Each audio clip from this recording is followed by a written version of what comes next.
All right, Shalom. Giving all praise, honor, and glory to Yahweh Bahasham, Yahweh Shai Bahasham Rakat Kwadash. Double honors to the apostles and elders, a great millstone who taught me this truth. Shalom to the hopeful elect. The whole world is watching. All eyes are on America, Iran, and the so-called Middle East. Okay? It says U.S./Iran war appears imminent. All right, let's get the definition here. All right, this is the definition of imminent. It says about to occur, impending, threatening to occur immediately, right? Though the vision tarry, wait for it, it shall surely come, it shall not tarry, right? Threatening to occur immediately, near at hand, impending, right? Let me get that in Ezekiel. All right, it said near at hand, Ezekiel 30. All right. Ezekiel 30 and 1. The word of the Lord, Yahweh Shemel Shai, came again unto me, saying, Son of man, prophesy and say, Thus saith the Lord power, Yahweh Shemel Shai, how ye, woe worth the day. Verse 3 to point. For the day is near. Even the day of the Lord, Yahweh Shemel Shai, is near, a cloudy day. It shall be the time of the heathen, right? This is the time of the judgment of the heathen, okay? Again, everything is centered around the so-called Middle East, right? Let's get that too. This is the book of 2nd Ezra, chapter 16 and verse 1, and it reads, it says, Woe be unto thee, Babylon and Asia. Woe be unto thee, Egypt and Assyria. Verse 2, Gird up yourselves with cloths of sack and hair, bewail your children and be sorry, for your destruction is at hand. Okay, so we know that Yahweh Shemel Shai is going to gather up all these nations in the valley of Yahweh Shaphat, which is in the so-called Middle East, for judgment. Okay, these are the things that are imminent, as we're reading here, right? It says, threatening to occur immediately, near at hand, impending, said especially of misfortune or peril, right? Full of danger, threatening, menacing, perilous, all right? Perilous time shall come, okay? A massive amount of U.S. military equipment continues to flood into the Middle East in preparation for action against Iran. Reports indicate the U.S. has moved more than 50 fighter jets to the region over the past 24 hours alone. Along with the USS Abraham Lincoln Carrier Strike Group already in place and the USS Gerald R. Ford on the way, there are a variety of other U.S. Navy assets in the Red and Mediterranean seas. Here in Israel, officials... Hey, that's heavy too, as we just read. Let's go back to that. Okay, look at that.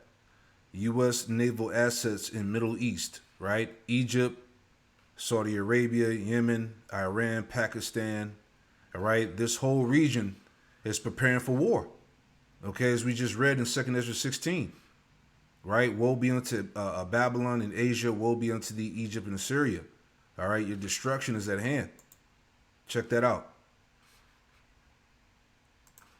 The Red and Mediterranean seas. Here in Israel, officials reportedly believe war could erupt in a matter of days and are preparing accordingly. Well, to be fair, Israelis are always thinking about and preparing for war, but that's neither here nor there. What's important here is what the actions of the United States happen to communicate to the people of the US and more importantly to the globe. And so far, every signal I'm seeing from the Trump White House is that we are going to go to war with Iran. Now, there you go. Joel chapter 3 verse 9, it says, Proclaim ye this among the Gentiles, prepare war. Wake up the mighty men, let all the men of war draw near, let them come up. Beat your plowshares into swords and your pruning hooks into spears. Let the weak say, I am strong. Okay, war.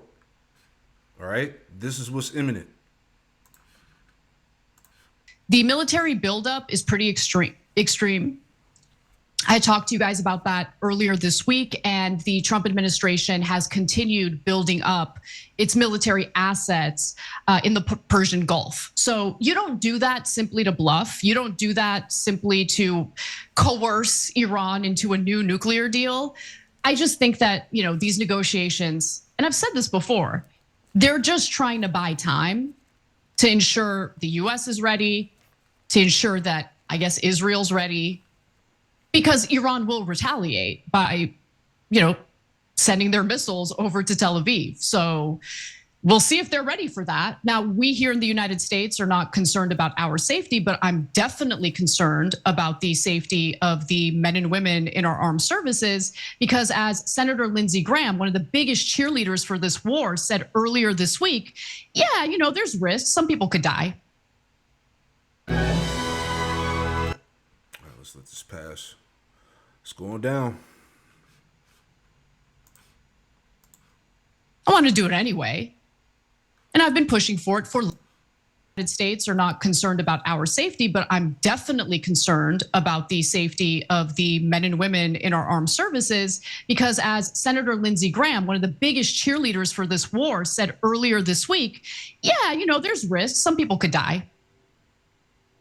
I want to do it anyway. And I've been pushing for it for literally years. So I'm sure Lindsey Graham lost it in his pants today when it became abundantly clear that the Trump administration is preparing to go to war with Iran. And unlike the hit it and quit it situation that we experienced last summer, where the Trump White House just did these strikes on the nuclear sites in Iran, it does appear that they're preparing for a sustained war that they claim will last several weeks, but I think it'll likely last longer than that.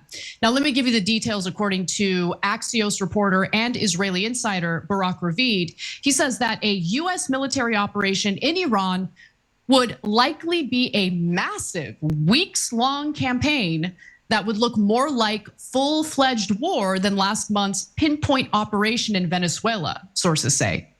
Now, Jared Kushner and Steve Witkoff, unfortunately, are still very much involved in all of this. They met with Iran's foreign minister for 3 hours in Geneva on Tuesday, and it looks like that was a giant waste of time.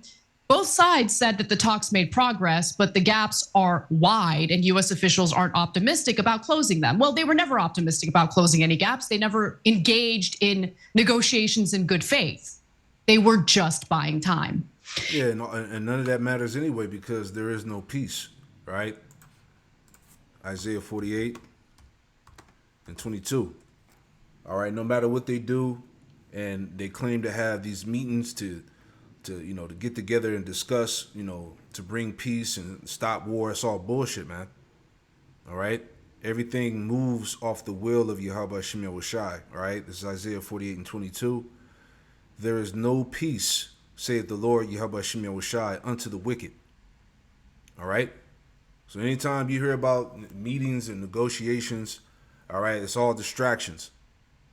All right, just like the Epstein files, all right? Really, that's just a big distraction, because America is about to go to war with Iran. All right, we're in the beginning stages of World War III, okay? And so Peter Thiel's butt boy, JD Vance, says that Trump has kind of reached his limit with Iran. Take a look. While talks on Tuesday left both sides saying that progress was made, there are still major questions about Iran's willingness to curb their nuclear program or address the growing regional ballistic missile threat. Yesterday on Fox News, Vice President JD Vance was asked about the negotiations. They agreed to meet afterwards, but in other ways, it was very clear that the president has set some red lines that the Iranians are not yet willing to actually acknowledge and work through. So we're going to keep on working it. But of course, the president reserves the ability to say when he thinks that diplomacy has reached its natural end. We hope we don't get to that point, but if we do, that'll be the president's call. Now, if there's anyone expressing concern that Iran was unwilling to negotiate about its nuclear program, which doesn't even exist. If there was anyone who told you that Iran didn't want to dilute their enriched uranium, I just want to be very clear.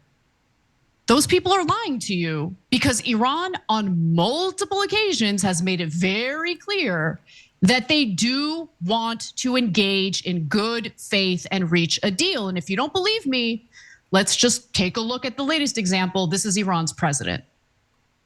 We have stated these many times. My own statements are not important. What matters from an ideological standpoint is the policy and the fatwa of the Supreme Leader.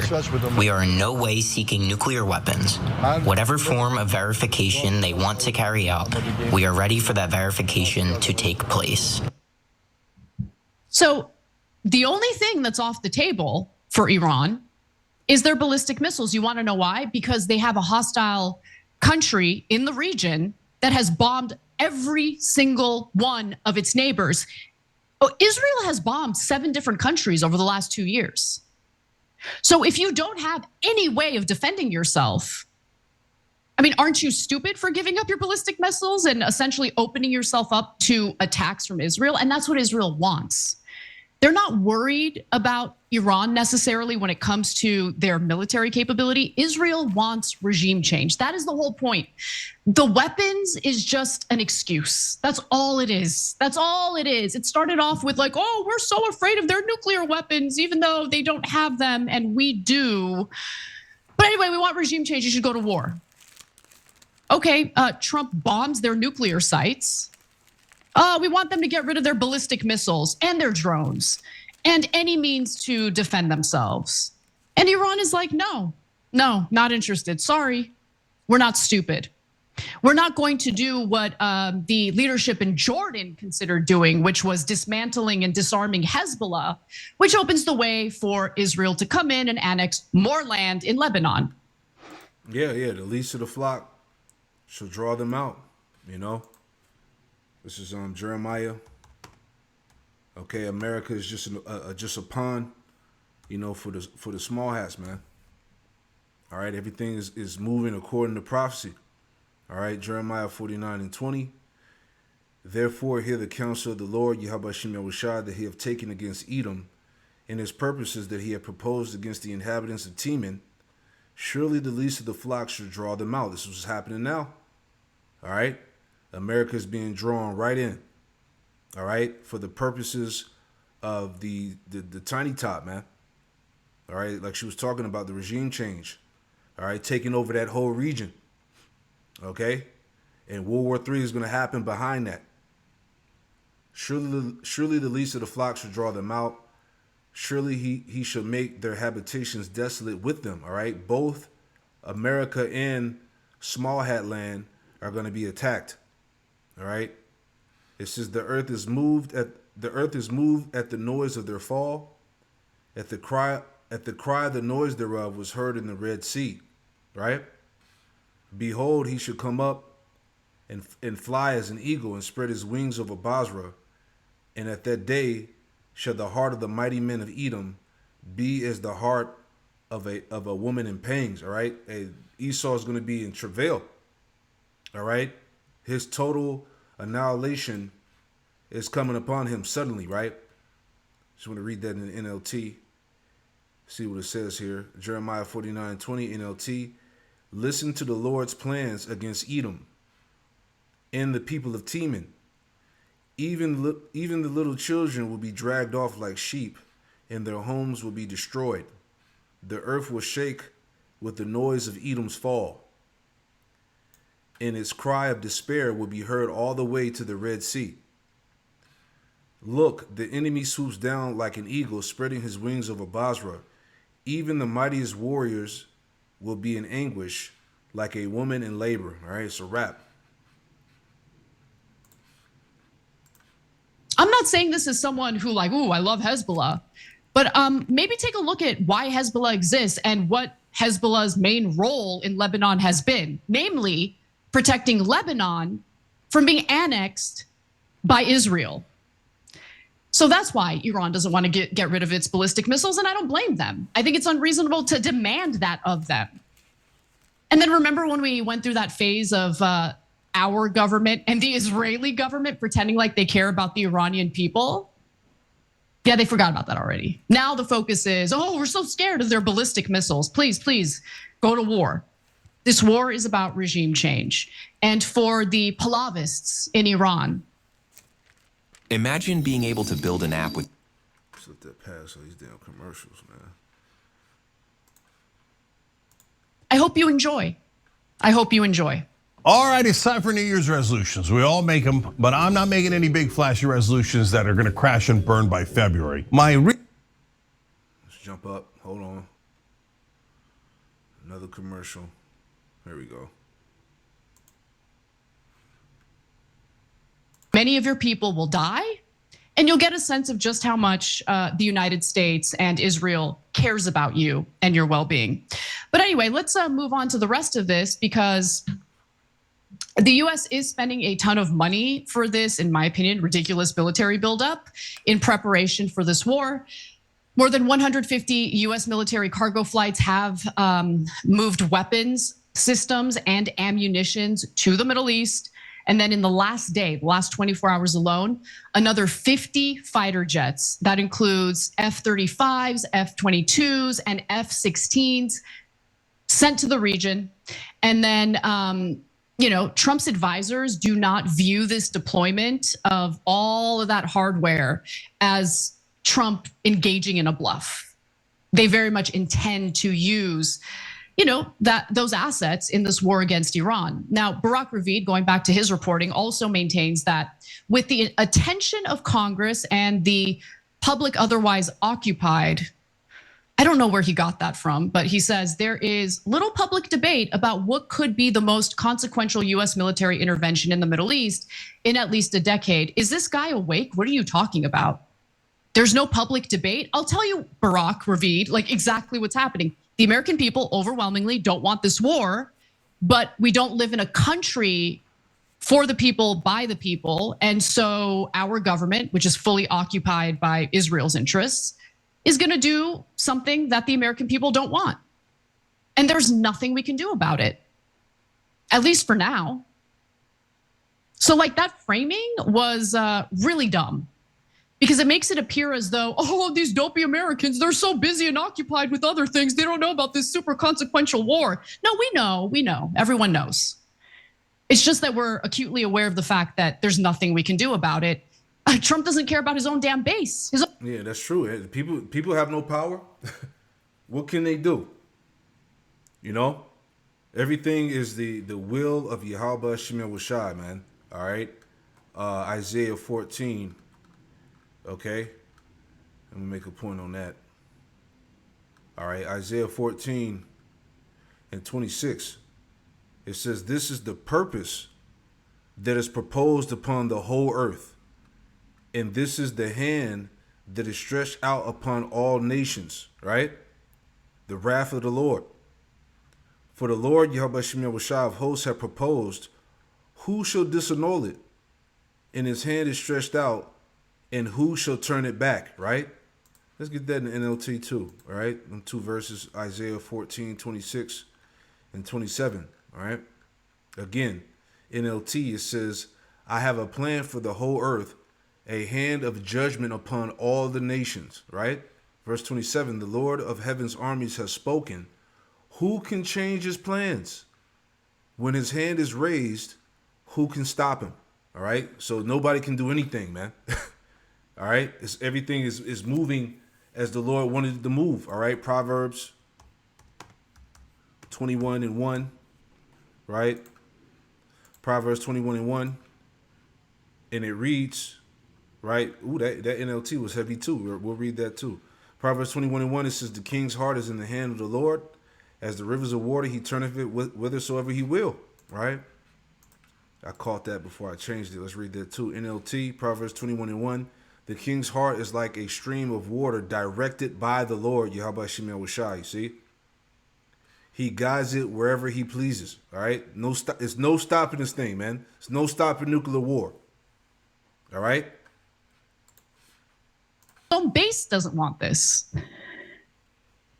Now, if you're wondering if it's worth sending tens of billions of dollars that we don't have, or risking American lives because, precious Israel wants regime change in Iran, I would say no. I think I've been pretty clear about that. But we're also talking about a country that we're doing this on behalf of a country that carries out genocide, land theft, ceasefire violations, both in Gaza and in Lebanon. I mean, in Lebanon alone, they've carried out over 1,000 strikes since agreeing to a ceasefire.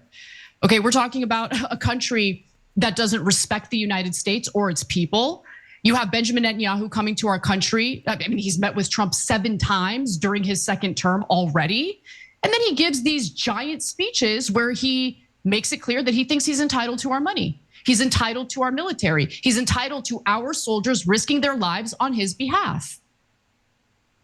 And by the way, just to give you some more updates on what our special ally is up to, they just killed a 12-year-old Palestinian boy in Jabalia, that's in Gaza, using a drone. Literally, they used a drone. 12-year-old boy. That is a targeted hit. Man, they really do get their rocks off on killing children, don't they? So that's the country that we're going to go to war for. Real question is, what are the stakes for Israel? What are they putting on the line? It looks like not much. The US will go it alone, but I'm sure Iran will retaliate. And as that retaliation is taking place, I don't want to hear any damn crying from any damn Israelis. This is what you wanted, so enjoy. Every time you ring the bell. Whoo, man. You know, this is the book of Zephaniah 1:14. It says, the great day of the Lord, Yahweh Shem Yahushua, is near. It is near. All right, we just read that. Imminent. Okay. Threatening to occur immediately. Near at hand, impending. It's said especially of misfortune and peril. All right, prophecy, man. Zephaniah 1:14, the great day of the Lord, Yahweh Shem Yahushua, is near. It is near. It hasteth greatly. All right, it's coming in fast. Even the voice of the day of the Lord, Yahweh Shem Yahushua, the mighty man shall cry there bitterly.